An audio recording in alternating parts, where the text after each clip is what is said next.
बिस्मिल्लाहिर्रहमानिर्रहीम। अस्सलामुअलैकुम। नेक्स्ट हमारे पास कॉलरी है कि a cyclic permutation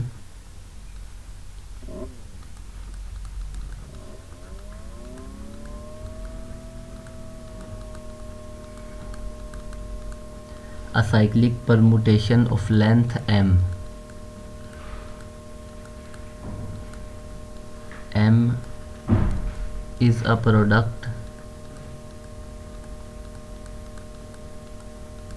product of m minus 1 transpositions. For example अगर 1 2 3 है, इसकी लेंथ 3 है तो 2 ट्रांसपोजिशंस होंगी, 3 माइनस 1।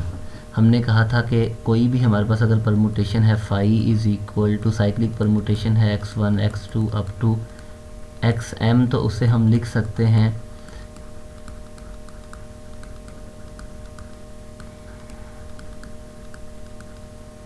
x4 और x1 और यहाँ xm।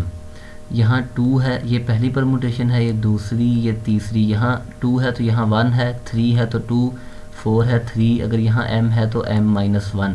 तो हम यहाँ काउंट करके बता सकते हैं कि टोटल हमारे पास m माइनस 1 ट्रांसपोजिशंस हैं। नेक्स्ट डेफिनेशन है इवन एंड ऑड परमुटेशन की। Even permutation, alpha belongs to S N कोई परमुटेशन है if alpha can be written as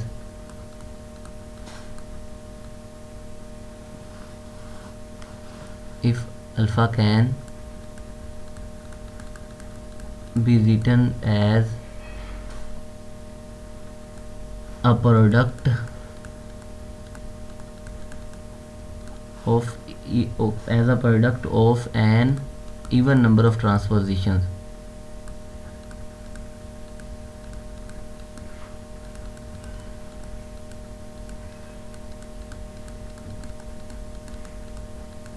अगर अल्फ़ा को हम इवन नंबर ऑफ़ ट्रांसपोजिशंस के प्रोडक्ट में लिख सकें तो फिर वो इवन परमुटेशन है, और अगर हम अल्फ़ा को ऑड नंबर ऑफ़ ट्रांसपोजिशंस के प्रोडक्ट में लिख सकें तो फिर वो ऑड परमुटेशन है। जैसे 1 2 3 है, इसमें हमारे पास 1 2 और 1 3 टोटल 2 ट्रांसपोजिशंस हैं, यानी अल्फ़ा को हम 2 ट्रांसपोजिशंस के प्रोडक्ट में लिख सकते हैं, इवन नंबर ऑफ़ ट्रांसपोजिशंस हैं। सो ये अल्फ़ा जो है अल्फ़ा इज़ इवन। और अगर हम बीटा कंसीडर करें, बीटा इज़ इक्वल टू 1 2, अब यहाँ एक ही ट्रांसपोजिशन है तो बीटा जो है ये ऑड है। या हम एक और डेफिनेशन भी दे सकते हैं कि अगर हमारे पास साइकिल है, साइकिल की लेंथ अगर इवन हो तो वो ऑड परमुटेशन होगी। कोई भी साइक्लिक हमारे पास साइकिल है, अल्फ़ा फॉर एग्ज़ाम्पल आप ये कह लें कि अल्फ़ा की परमुटेशन है, cyclic permutation x1 x2 up to xm। if m is even then alpha is odd permutation। if m is odd then alpha is even permutation। जैसे यहाँ पर हम लेंथ 3 है, ऑड है, तो ये इवन परमुटेशन थी। यहाँ लेंथ इवन थी तो ये ऑड परमुटेशन है। फॉर एग्जांपल अगर हम बात करें 1 2 3 4 इवन लेंथ है, ये हमारे पास एक ऑड परमुटेशन है क्योंकि इसकी इस साइकिल की लेंथ जो है वो इवन थी। तो अगर किसी परमुटेशन को हम इवन नंबर ऑफ़ ट्रांसपोजिशंस के प्रोडक्ट में लिख सकें तो वो इवन परमुटेशन है, और अगर हम उसे ऑड नंबर ऑफ़ ट्रांसपोजिशंस के प्रोडक्ट में लिखें तो फिर वो हमारे पास ऑड परमुटेशन होगी। अब एस एन में 2 तरह की परमुटेशंस हैं, या तो इवन है या ऑड है, या तो इवन परमुटेशंस हैं या फिर ऑड परमुटेशंस हैं। अगर हम आइडेंटिटी परमुटेशन की बात करें तो आइडेंटिटी परमुटेशन में हमारे पास जो ट्रांसपोजिशंस होंगी, फॉर एग्जांपल हम बात करते हैं तो ये बराबर है 1 2 3। अब इस यहाँ हमारे पास कोई भी ट्रांसपोजिशन नहीं है, यानी 0 नंबर ऑफ़ ट्रांसपोजिशंस हैं, तो आइडेंटिटी परमुटेशन को हम इवन कंसीडर करेंगे। Identity is even permutation.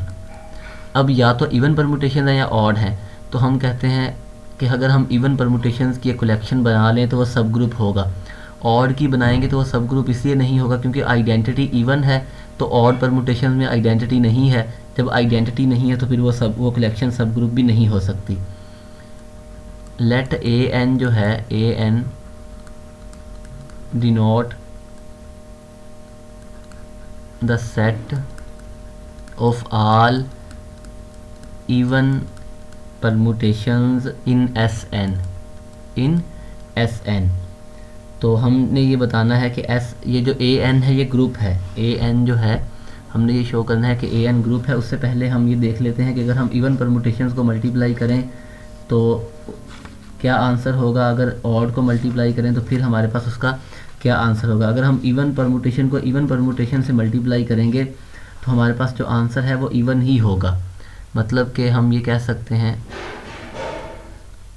Even odd, even और ऑड। इवन को इवन से मल्टीप्लाई करेंगे तो आंसर हमारे पास इवन ही आएगा, और अगर हम इवन को ऑड से मल्टीप्लाई करेंगे तो हमारे पास आंसर ऑड परमुटेशन आएगा। ऑड को इवन से करेंगे तो ऑड, और ऑड परमुटेशन को ऑड परमुटेशन से मल्टीप्लाई करेंगे तो आंसर हमारे पास इवन परमुटेशन होगा। इसके लिए हम चेक भी कर सकते हैं, जैसे फॉर एग्जांपल 1 2 3 और 1 2, इनको मल्टीप्लाई करें, ये इवन परमुटेशन है, ये ऑड है, तो 1 goes to 2 and 2 goes to 1, 2 goes to 3 and 3 goes to 3। अब ये हमारे पास परमुटेशन है जो कि ऑड परमुटेशन है, इवन इनटू ऑड। अगर 1 2 को 1 3 से करें तो 1 goes to 2 and 2 goes to 2, 2 goes to 1, 1 goes to 3 जो कि इवन है। यहाँ ऑड को ऑड से मल्टीप्लाई किया तो आंसर इवन। इवन को इवन से मल्टीप्लाई करेंगे तो इवन है, इवन को ऑड से करेंगे तो ऑड परमुटेशन, ऑड को इवन से करेंगे तो ऑड ही है, और ऑड को ऑड परमुटेशन से मल्टीप्लाई करेंगे तो इवन परमुटेशन हमारे पास आंसर आएगा। अब हम प्रूव करेंगे कि set of all even permutations ये एक ग्रुप है। हमने थ्योरम है हमारे पास के the set A N of all even permutations in S N is a subgroup, is a सब ग्रुप ऑफ एस एन। अब सबसे पहले तो हम देखें आइडेंटिटी परमुटेशन भी है ए एन में जो कि इवन है। दो इवन परमुटेशंस को मल्टीप्लाई करें तो वो भी अगेन इवन परमुटेशन है। एसोसिएटिव लॉ क्योंकि एस एन में होल्ड करता है तो ए एन में भी होल्ड करेगा। और उसके बाद इवन परमुटेशन का इन्वर्स, क्योंकि अगर हमारे पास एक परमुटेशन है जिसकी लेंथ है एम, साइक्लिक परमुटेशन है, इसका इन्वर्स लेंगे तो उसकी लेंथ भी एम ही होगी। और इन्वर्स हम कैसे फाइंड करते हैं, अगर हम साइकिल्स की फॉर्म में देखें, साइकिल की फॉर्म में अगर हमने किसी भी एलिमेंट का इन्वर्स फाइंड करना है 1 2 3 है, अगर हम इसे 1 2 एंड 3, 1 गोज़ टू 2 है, 2 goes to 3 and 3 goes to 1, तो इन्वर्स क्या होगा। हम या तो इस तरह से भी इन्वर्स फाइंड कर सकते हैं कि पहले एलिमेंट को, इन तमाम एलिमेंट्स इस तरह हैं 1 2 3, इनका ऑर्डर रिवर्स कर दें 3 2 1, तो 3 2 1 जो है ये इसका इन्वर्स है। 1 2 3 का इन्वर्स क्या है, 3 2 1, 3 गोज़ टू 2, 2 गोज़ टू 1 और 1 गोज़ टू 3। अब ये देख लें आप, 1 गोज़ टू 2 है तो 2 गोज़ टू 1 है, 2 गोज़ टू 3 है, 3 गोज़ टू 2 है, 3 गोज़ टू 1, 1 गोज़ टू 3। ये इसका इन्वर्स है, यानी हम उनका जो हमारे पास ऑर्डर होगा उसे रिवर्स कर देंगे। इस तरह से हम एलिमेंट का इन्वर्स फाइंड कर सकते हैं साइकिल्स की फॉर्म में। तो जब हम इसका इन्वर्स फाइंड करेंगे तो वो अगेन हमारे पास उसकी लेंथ भी 3 ही है, तो इवन परमुटेशन का इन्वर्स निकालेंगे तो वो भी हमारे पास एक इवन परमुटेशन ही है। इसका मतलब ये है कि जो ए एन है वो हमारे पास सब ग्रुप है एस एन का। ए एन जो है वो एस एन का सब ग्रुप है क्योंकि वो चारों प्रॉपर्टीज़ को सेटिस्फाई करता है। नेक्स्ट हमने प्रूव ये करना है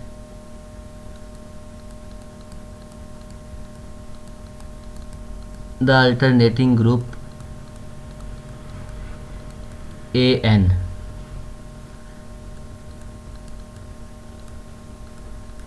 of degree n is a normal subgroup of Sn, is a normal subgroup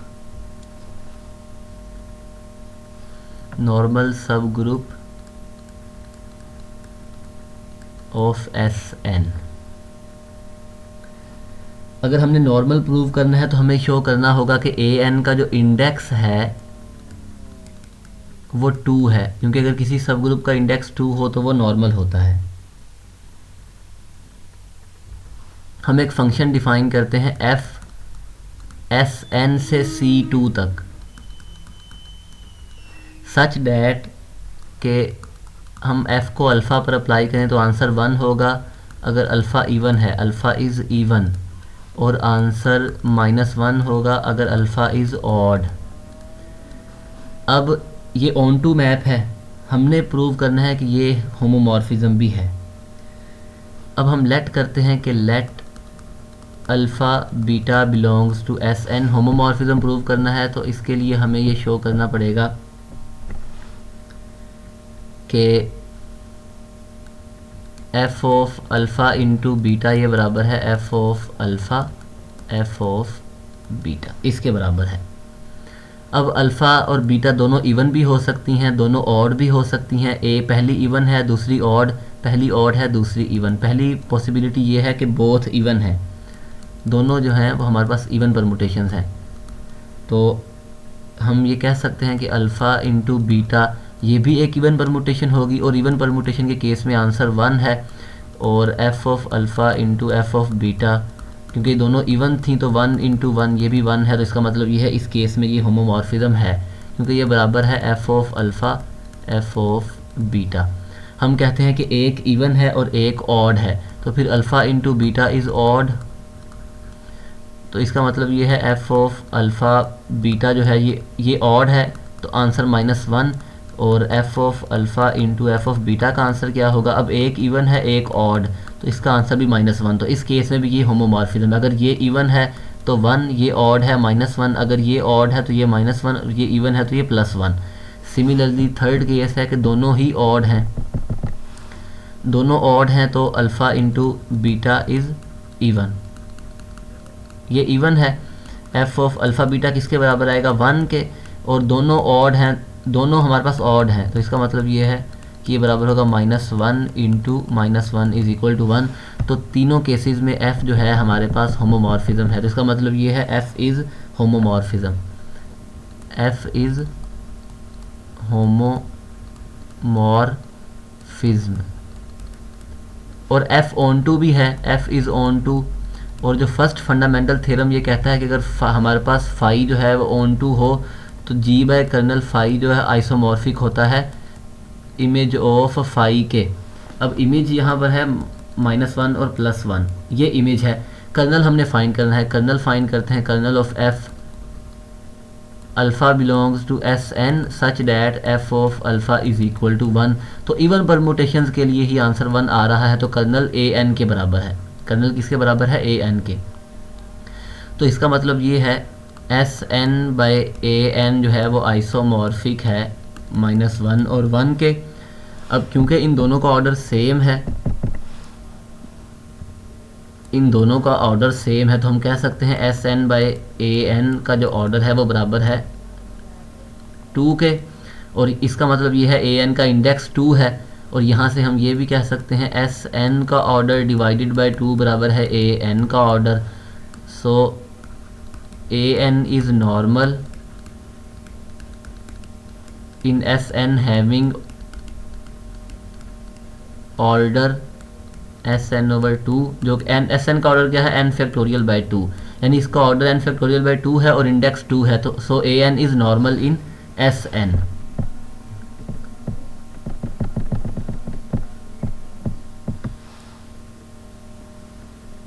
अगर हम S3 की बात करें, S3 तो उसमें परमुटेशंस हैं आइडेंटिटी 1 2 1 3 2 3 1 2 3 और 1 3 2। तो यहाँ A3 क्या है आइडेंटिटी, ये ऑड है, ये भी ऑड और ये भी ऑड, और ये 1 2 3 और 132, ये हमारे पास इवन परमुटेशन है 132। सिमिलरली अगर हम S4 की बात करें, S4 में A4 की,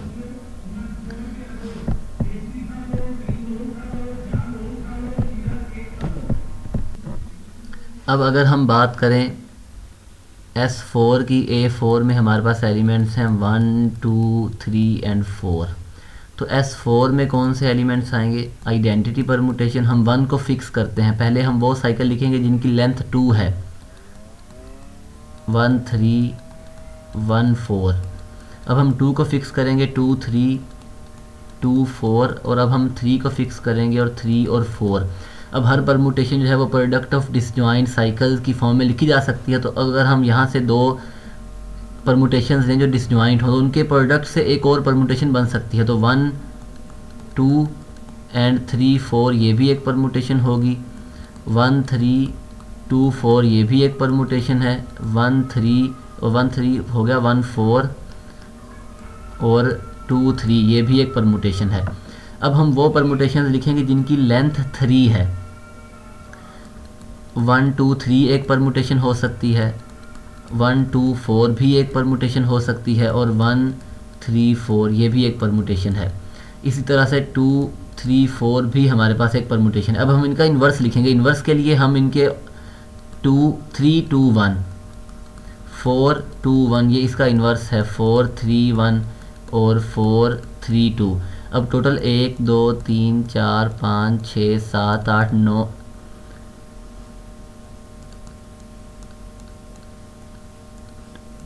10 एलिमेंट्स ये हैं जिनका ऑर्डर 2 है, और 8 एलिमेंट्स ये हैं जिनका ऑर्डर 3 है। तो टोटल 18 एलिमेंट्स हो गए, पीछे बचते हैं 6 एलिमेंट्स। अब हम वो साइकिल्स लिखेंगे जिनकी लेंथ 3 है। इसके लिए एक तो एलिमेंट हमारे पास है 1 2 3 एंड 4। अगर हम यहाँ 1 2 3 एंड 4 इन एलिमेंट्स को लिख लें, 1 2 3 एंड 4, तो यहाँ एक तो एलिमेंट हो गया हमारे पास 1 2 3 4। इसका इन्वर्स भी लिख लेते हैं। इसका इन्वर्स होगा हमारे पास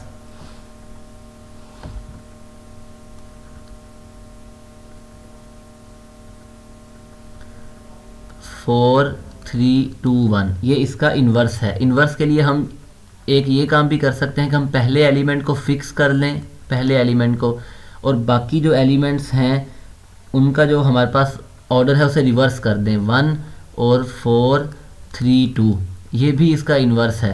क्योंकि अगर हम 1 2 3 की बात करें, अगर हम यहाँ देखें 1 2 3, हमने कहा कि इसका इन्वर्स है 3 2 1। हम ऐसा भी कर सकते हैं, 1 को फिक्स करें और 3 2, क्या हम अब ये दोनों सेम हैं। अगर हम इन दोनों को देखें तो 3 2 1 और 1 3 2 ये दोनों एलिमेंट सेम है, क्योंकि 3 गोज़ टू 2 है, यहाँ पर भी 3 गोज़ टू 2 है, 2 गोज़ टू 1 है, यहाँ पर भी 2 गोज़ टू 1 है, 1 गोज़ टू 3, यहाँ पर भी 1 गोज़ टू 3। तो हम इस तरह से भी इन्वर्स फाइंड कर सकते हैं।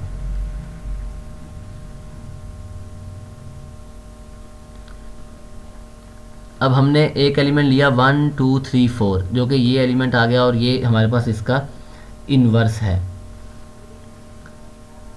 हम 1 को फिक्स रखते हैं, 1 3 4 और 2 ये हमारे पास एक एलिमेंट बन जाएगा। 1 को फिक्स रखें, 3 4 एंड 2, और सिमिलरली 4 2 और 3, जो कि हमने ऑलरेडी पहले लिखा हुआ है यहाँ पर।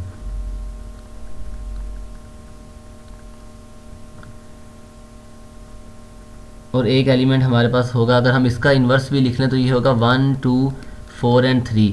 अब टोटल हमारे पास पहले 18 थे और 4 एलिमेंट्स ये हैं।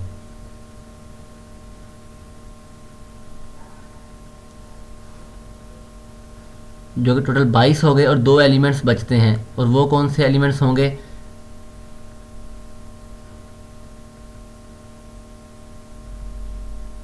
1 3 और 2 4, ये भी एक हमारे पास एलिमेंट होगा 1 4, और इसका इन्वर्स है 1 4 2 और 3। टोटल ये हमारे पास 24 एलिमेंट्स हैं S4 में।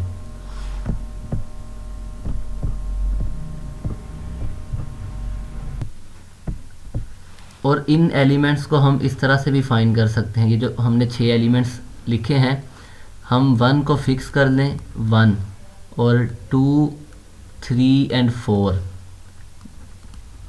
एक एलिमेंट ये आ जाएगा, 1 फिक्स है, 3, 4, 2, और फिर एक एलिमेंट फिक्स रखें 1 को, 4, 2 एंड 3। ये 3 एलिमेंट आ गए जो कि हमारे पास ऑलरेडी थे। 1, 2, 3, 4 था, और उसके बाद 1, 4, 2, 3 ये रहा, और 1, 3, 4, 2। अब ये बाकी 3 एलिमेंट्स इनके इन्वर्स हैं। 1 फिक्स है, 4, 3, 2, और 1 फिक्स था, 2, 4, 3, और यहाँ पर 1 फिक्स है तो 3, 2 एंड 4, 3, 2 एंड 4, जो कि हमारे पास ऑलरेडी हमने लिखे हुए हैं। तो हम इस तरह से भी इन एलिमेंट्स को फाइंड कर सकते हैं। S4 में हमारे पास टोटल 24 एलिमेंट्स हैं, और 12 एलिमेंट्स ऐसे हैं जो हमारे पास इवन परमुटेशंस हैं। अगर हम इसकी बात करें, ये सब एलिमेंट्स जो हैं ये ऑड हैं, ऑड परमुटेशंस हैं। ये एलिमेंट इवन है क्योंकि 2 ट्रांसपोजिशंस का प्रोडक्ट है, ये भी इवन है और ये भी इवन है।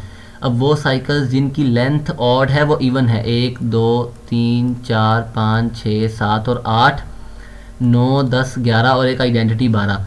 जिनकी लेंथ इवन है वो ऑड है, तो इसका मतलब ये है ये बाकी 8 एलिमेंट्स जो हैं ये ऑड हैं।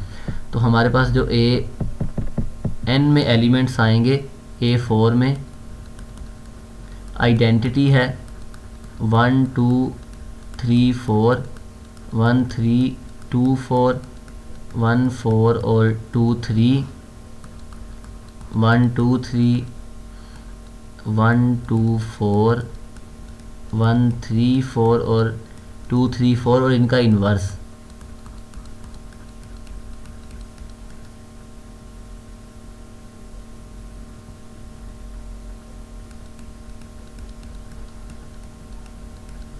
ये हमारे पास A4 है और इसका इंडेक्स 2 है। S4 में A4 का जो इंडेक्स है वो 2 है। A4 के टोटल हमारे पास 10 सब ग्रुप हैं। A4 के टोटल सब ग्रुप हैं 10, और उनमें से किसी भी सब ग्रुप का ऑर्डर 6 नहीं है।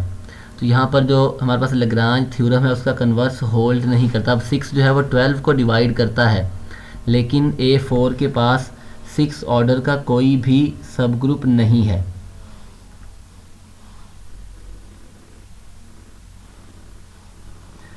A4 के पास एक तो आइडेंटिटी सब ग्रुप है और एक A4 इटसेल्फ।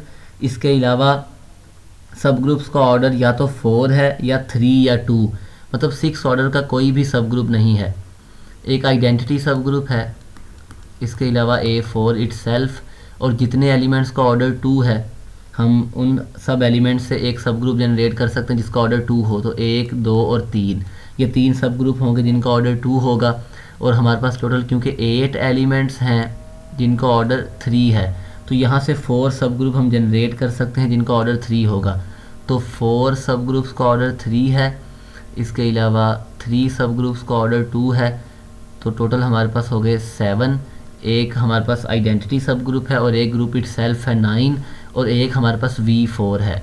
V4 भी A4 का सब ग्रुप है। V4 में कौन से एलिमेंट्स आएंगे? आइडेंटिटी 1, 2, 3, 4, 1, 4, 2, 3 और 1, 3, 2, 4। तो ये टोटल 10 सब ग्रुप हैं हमारे पास A4 के, और ऑर्डर 6 का कोई भी सब ग्रुप नहीं है। तो यहाँ पर जो लैग्रांज थ्योरम का कन्वर्स है वो होल्ड नहीं करता।